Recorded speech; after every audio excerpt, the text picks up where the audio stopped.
It was my birthday, and instead of feeling loved, I felt like I was on trial. I had spent the whole afternoon cooking roast chicken, mashed potatoes, and even Michael's favorite chocolate cake. It was my first birthday without him, and all I wanted was a quiet dinner with my kids, Emily and Adam. That was enough for me. When they walked in, I put on my best smile.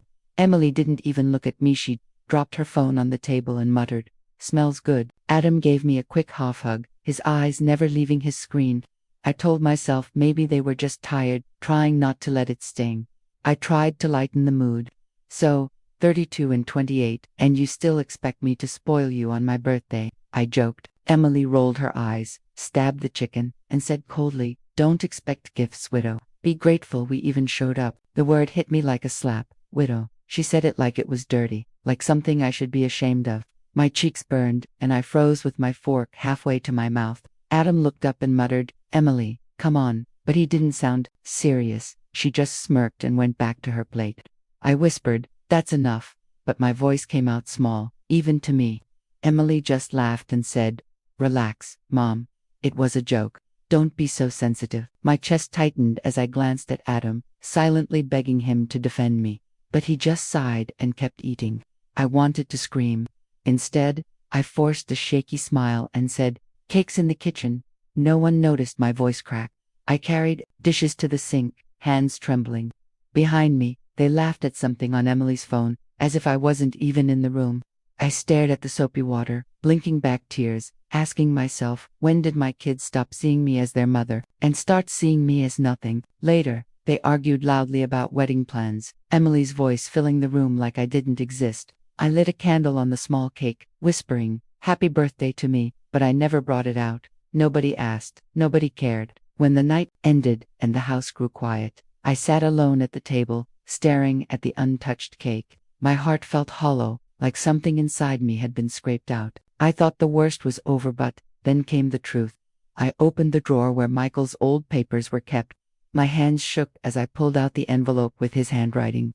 Inside was the will. His words were clear: "The house stays in my name, no matter what." I could still hear his voice from that hospital bed, "Promise me you'll never let them take what's yours." And I had promised. Just then, my phone buzzed. For a split second, I hoped it was an apology from Emily. But it wasn't my phone. It was hers. She'd left it behind. The screen lit up with a message that felt like a punch in the gut. "Once the house is in our name, we can finally start the renovations." My stomach dropped. I opened the rest of the conversation.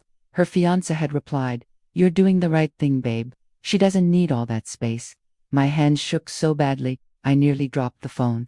My daughter, the same little girl I once rocked to sleep, the teenager I defended through every mistake, was now planning to take away the only piece of Michael I still had. That house wasn't just walls and wood. It was my life, my memories, and my last promise to him. When I read those messages on her phone, it felt like fire burning into my eyes. Suddenly, I understood her comment at dinner wasn't just a cruel joke. She had been testing me, preparing me, seeing how far she could push before taking the next step. Slid the phone back onto the counter, my jaw so tight it hurt. For the first time in 2 years, I wasn't just thinking about surviving. I was ready to fight. But before I could even form a plan, the screen lit up with another message. "Once the house is in our name, I'll finally feel settled. I hate waiting." My breath caught. This wasn't just talk. They were planning, step by step, like vultures, waiting for something that wasn't even gone yet. My hands shook so badly, I had to set the phone down before I dropped it. My heart pounded. "Emily, my Emily, when did you turn into this?" The front door creaked open, and I nearly jumped out of my skin. Emily walked back in calm as ever. "Forgot my phone," she said casually, eyes scanning the counter. I forced my face to stay still as I slid it toward her. "Here," I whispered. She smiled sweetly, tucking it into her bag. "Thanks, Mom. Oh, and listen." Her voice softened, almost caring. "This house must feel so big now that you're alone. Don't you ever get tired of it?" My stomach twisted, but I forced a small laugh. "Sometimes." Why, she shrugged. "All innocent. I just worry about you being here all by yourself. What if something happens?" I gripped the counter so tightly my nails dug into it. "I'm fine, Emily." She stepped closer, her perfume strong in the air. "You'd be happier in a smaller place. Less stress, less cleaning. Maybe closer to me." Her eyes looked gentle, but her words cut deep. You want me to sell the house? I asked carefully. She let out a quick laugh. No, Mom, of course not. Not if you don't want to. It's just, if you did, you'd have so much extra money, you could travel, relax. I pressed my lips into a hard line. I'm not selling. For a split second, her smile dropped, but it snapped back even brighter. Of course, Mom, just think about it, okay?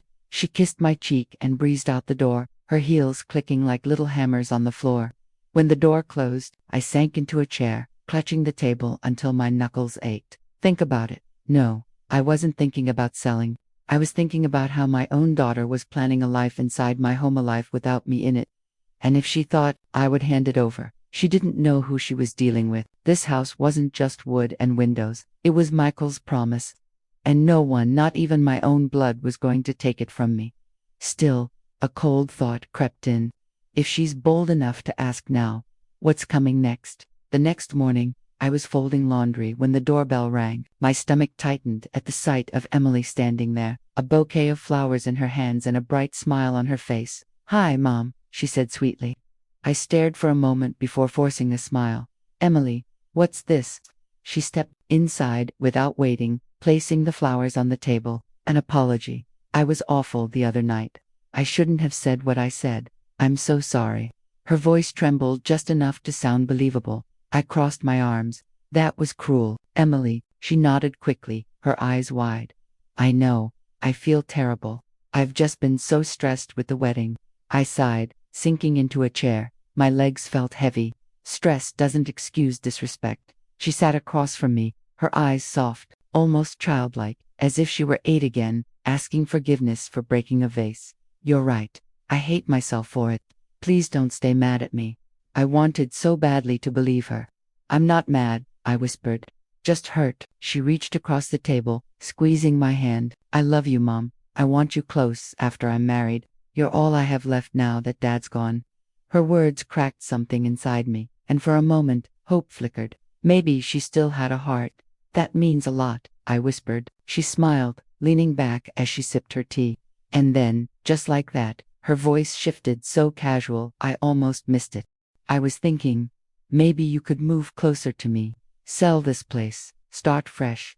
Her words hit me like a slap. I just stared at her, stunned. Sell the house, Emily. This is my home. She laughed softly, brushing it off with a wave of her hand. I'm not saying you have to. Just imagine not worrying about all this upkeep. Imagine being somewhere smaller, cozier. You'd finally have some freedom. Mom, freedom. My stomach twisted. Is that what she called it, stripping me of everything Michael and I built? I forced a smile, choking down the scream, clawing up my throat. I'll think about it, I said, the words bitter on my tongue. Her eyes lit up, and she squeezed my hand. That's all I ask. I just want what's best for you. She left minutes later, her perfume hanging in the air like a warning I couldn't shake. I watched her from the window, walking to her car with light steps and a wide smile, as if she'd just won. My heart ached, but deep inside, something sparked. If she thought I was weak enough to give in, she had no idea who I really was. Because, before she walked out, she'd slipped and said the words that broke me completely. Once this place is sold, everything will be easier for all of us. 2 days later, she called. Mom, can I stop by for a quick chat? Her voice was too cheerful, too sweet. My gut told me this wasn't about catching up. When she came in, she carried a folder under her arm and that same smile, the one she wore whenever she wanted something. I poured tea, my chest tight. She sat at the kitchen table like it was her office. I've been thinking about what we talked about, she began, eyes steady on mine, about you moving somewhere easier. My lips pressed into a thin line. Emily, I already told you. She lifted her hand gently. Just listen, okay? It's not just about comfort, it's about safety. God forbid something happens, and we're stuck with probate and legal headaches. She slid the folder across the table and opened it, showing me papers I didn't even want to see. What's this? I asked, my voice colder than I meant it to be. A transfer of ownership, she said like it was nothing. Mom, if the house is in my name, it's simpler. No mess later. Just smart planning. I stared at her, my heart hammering. You want me to sign the house over to you? She smiled like it was the most obvious thing in the world. Temporarily, you'd still live here. Nothing changes. But if something happens, no. My voice cut through hers, sharp. She blinked, caught off guard. What? No. Emily, absolutely not. Her smile faltered, her tone changing instantly. Mom, don't be unreasonable. I'm your daughter. I'm trying to protect you. I gripped the edge of the table until my fingers hurt. Protect me or protect your future plans. Her face hardened. Why are you making this so difficult? We're family. You raised me better than this selfishness. The words sliced through me like broken glass. Selfish, I whispered. Emily, this house is mine. Your father and I built this life. And you think you can take it with a folder and a smile. Her cheeks flushed. She slammed the folder shut. I can't believe you're acting like this after everything I've done for you. I wanted to scream, but instead, I stood, my hand shaking. Get out, Emily. She stared at me, as if she didn't recognize me. Then she grabbed a folder, stormed toward the door, and hissed, You'll regret this, before slamming it behind her. The house went quiet, but her words kept echoing. Regret. No, I wasn't the one who would regret this. And then the phone rang. Adam's name lit up the screen. A chill swept over me. My heart whispered, this wasn't going to be a friendly call. For a moment, I hoped maybe he was checking on me after the fight with Emily. I picked up, my voice shaky. Hi, honey. His voice came through tight, controlled, like he'd been rehearsing. Mom, can we talk? My stomach nodded. Of course, I said softly. What's wrong? There was a long pause, then a sigh, heavy enough to tell me the truth before he even spoke. Emily told me about the house. My grip on the phone tightened. What about it? She said. You're being stubborn, he said carefully, like he was afraid I'd hang up. Mom, she's just trying to help. It's a big house, too big for one person. My throat burned, but I forced my voice steady. So she sent you to convince me. No, it's not like that, he rushed. I think she's right. It makes sense. Mom, if something happened, I cut him off, my voice cracking. If something happens, Adam, I have a will. Everything is already taken care of. The silence on the line felt heavier than the walls around me. Why is everyone acting like I'm about to die? My voice shook with anger. On the other end of the line, Adam groaned. Don't say that. Nobody wants that, Mom. We just want to make things simple. Later. Simple for who? I snapped before I could stop myself. Silence. Then, so quietly, I almost missed it. He whispered, Mom, she promised me something. My heart sank like a stone. What did she promise you? The pause stretched so long I could hear my own heartbeat pounding in my ears. Finally, Adam said, if the house sells, she said we'd split it 50-50. I could pay off my loans, finally get ahead. The words cut through me like a knife. My son, my baby boy, the one I held through fevers, the one who used to climb into my bed after nightmares, talking about my home like it was a lottery ticket. Adam, I choked out, tears blurring my vision. Do you really think this is okay? Taking what your father and I built, he sighed, frustrated. Mom, it's just a house. You can't live there forever. Why make things so hard? Just a house. He said it like it meant nothing, like the walls hadn't held decades of birthdays and Christmas mornings, like the floors hadn't carried Michael's laughter. My knees buckled, and I sank into the chair, clutching the phone like it was the only thing holding me together. I can't talk about this anymore, I whispered before hanging up. The silence after the call was heavier than the world. I sat there for hours, staring at the deed on the table, my tears dripping until the ink blurred. My children, the two people I had given my entire life for, and now they were plotting to erase me from my own home. The grief nearly crushed me, but under it, something else stirred. Cold, sharp, a spark of fight. They thought I was weak. They thought they could corner me, guilt me, strip me of everything. They had no idea, because through the blur of tears, one thought burned clear as glass. They just gave me every reason to fight back. That night, I barely slept. Every time I closed my eyes, I saw Michael's face, heard his voice from that hospital bed. Promise me you'll never let them take what's yours. I had promised him. And now I knew, if I didn't act fast, that promise would mean nothing. By morning, I had Michael's lawyer's number pulled up on my phone, the number I hadn't dialed in 2 years. My voice shook as I said, I need to see you today.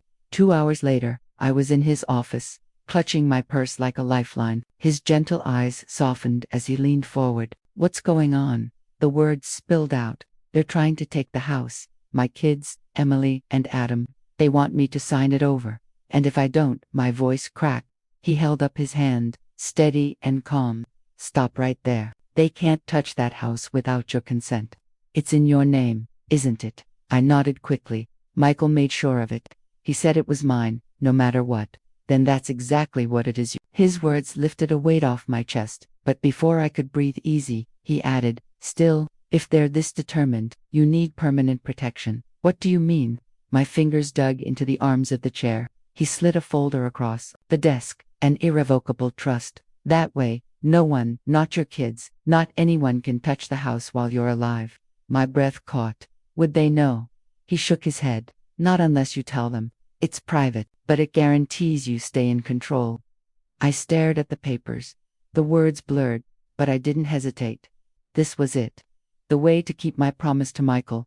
Do it, I whispered. I don't care what it costs. Just do it. My hands trembled as I signed, but not from fear.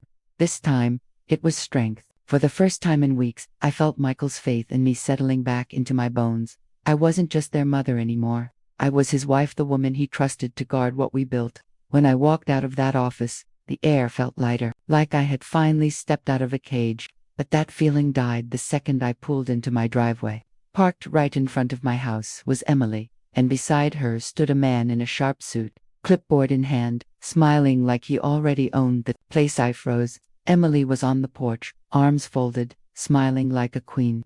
The man turned as I got out of the car, flashing a practiced grin. Mrs. Collins. Hi, I'm Mark the realtor. Realtor. The word hit me like a punch. My hands curled into fists as I walked up the steps, every nerve in my body screaming. Emily, I said, my voice low, tight. What is this? She tilted her head innocently. Relax, Mom. I just wanted him to see the house, get an idea of what it's worth. No harm in looking, right? My chest heaved, anger and disbelief tangling in my throat. Her smile didn't fade. I figured you'd say no, but Mom, think about it, this house could sell for a fortune. You'd be set for life. My jaw tightened. I'm already set, and I don't need a stranger measuring my walls. The man with the clipboard, Mark, gave a nervous laugh and glanced at Emily. Maybe I should wait outside. Yes, I snapped, glaring at him, until he hurried to his car. Emily let out a loud sigh. You didn't have to be rude. Rude, my voice cracked. You brought a realtor into my home without my permission. She rolled her eyes like I was some dramatic child. You're making this harder than it needs to be. Why are you clinging to this place? It's just a house, Mom. Just a house. The same words Adam had said. My stomach twisted. This isn't about me being stubborn, I said slowly, forcing my voice to stay calm. It's about respect. And right now, you're showing me none. Her face hardened, the fake sweetness gone. You're being dramatic. I'm trying to help you. You're alone here, Mom. You could downsize, have less stress, more money. Stop, I cut her off, my voice sharp. I'm not selling. Not now. Not ever. She stared at me, her jaw tight. Then she said coldly, you know, Mom, people your age should really think about the future. Accidents, illness. Then what? Do you want lawyers and courts deciding what happens to this house? My blood ran cold. That wasn't concern in her voice. It was a threat. Get out, I whispered. Her eyes widened, but I didn't flinch. Emily, leave. Now. Her purse strap slipped from her shoulder as she grabbed it, her movements jerky with anger. She marched past me without another word. I stood in the doorway, shaking, my nails digging into my palms until they hurt. I thought I had seen the worst of it, but as her car disappeared down the street, one thing burned clear in my mind. If they wanted war, I'd give them war, and this time, I wouldn't be playing defense. That night, I paced the kitchen for hours, fury boiling inside me. Every word Emily had thrown at me replayed like a broken record, every smug smile, every hint that I was weak, disposable. By morning, my anger had settled into something sharper. A plan? I called them both in the calmest voice I could manage. Come over tonight. We need to talk. Emily's voice lit up instantly, too eager. Finally. Good, Mom. We'll be there. Adam just sent back a thumbs up. I almost laughed. They thought they'd won. I spent the whole day preparing dinner not as a celebration, but as a stage where the truth would finally drop. When they arrived, Emily was glowing, practically bouncing in her seat, while Adam looked relieved, like he thought peace had finally come. "You look nice, Mom," Emily said sweetly, her tone dripping with fake sugar. I smiled right back, matching her false warmth. "Thank you, honey. Sit down." We ate in silence until Emily leaned forward, her eyes sparkling. "So, did you think about what we talked about?" I sipped my water slowly, watching her face, watching that hunger in her eyes. "I did," I said softly. Adam leaned in. Emily grinned, her excitement showing like a predator about to pounce. "And you were right," I continued, setting my fork down and folding my hands together. Emily's grin widened. "Really? Oh, Mom, this is the best decision. You won't regret it." "You're right," I cut in, my voice sharp now, that I needed to make things easier for me. Her smile froze. What does that mean?" I reached for the envelope on the counter and slid it across the table. "It means I spoke to Michael's lawyer. The house is no longer in my name." Emily snatched the envelope with trembling hands, ripping it open. Her eyes scanned the papers, and the color drained from her face. Adam frowned. "What is this?" I leaned back in my chair, calm now, almost serene. "It's an irrevocable trust. The house is protected. You can't touch it, you can't sell it, you can't inherit it until I'm gone. And even then, that's only if I don't change my mind." Emily's voice cracked. You did this without telling us." "I did it because you left me no choice," I said, my voice steady. Meeting Emily's glare had dawned. "I know about the texts, the plans, the realtor, all of it." Adam's head snapped up, his eyes wide. "Mom, it wasn't like that. Don't lie to me." I cut him off, sharper than I intended. He shut his mouth instantly. Emily slammed the papers down so hard the table rattled. Her face was twisted with rage. "This isn't fair. That house should come to us." I stood, my voice low, but sharp enough to slice the air. "No, Emily. It's mine. It was always mine. And now, it always will be." The room went silent, heavy, suffocating. Then, Emily shoved her chair back, the legs screeching against the floor. She stood shaking, her whole body trembling with fury. When she finally spoke, her voice was ice. "You'll regret this, Mom." Her smile said the rest, and none of it was good. The slam of the front door echoed through the house, leaving me gripping the back of my chair until my knuckles turned white. Adam didn't move. He just sat there, staring at the floor, pale and lost. "Adam," I said softly. His eyes lifted, glossy with something that almost looked like shame. "Mom, I didn't mean for it to get this far." My chest ached, but I kept my tone calm.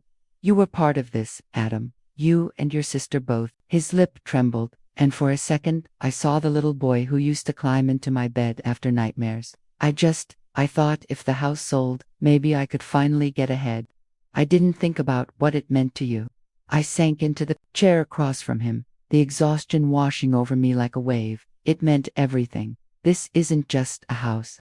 It's your father's memory. It's my life." He nodded slowly, tears slipping down his cheeks. "I'm sorry, Mom. I swear. I'll fix things with Emily. I'll make her stop." I shook my head. "You can't fix this for me, Adam. I already did." His brow furrowed. "What do you mean?" "I protected the house. Legally, she can't touch it. Neither of you can. I should have done it sooner, but I trusted you."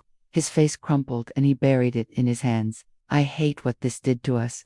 I reached out and touched his arm gently. "I hate it too, but I love you. That will never change." He looked up at me, his eyes raw and red. "I love you too, Mom." We sat in silence for a long time, the weight of everything pressing down like a storm cloud, and I knew things would never go back to how they were. When Adam finally left, the house felt different. Not empty, not broken, just quieter, like it was breathing with me, like it was standing beside me. I stepped outside into the garden, the evening air cool against my skin. Kneeling in the dirt, I pushed my hands into the soil, planting flowers until my knees ached. I let the earth swallow the anger, the betrayal, the hurt. This was mine, my space, my sanctuary. I glanced back at the house glowing under the setting sun, and whispered to Michael in my heart, "I kept my promise." Maybe I lost pieces of my family, maybe things would never be the same, but I still had my home, and for me, that was enough. That's today's story. If it touched you, Leave a like and subscribe. And don't forget, share your own life lesson in the comments below.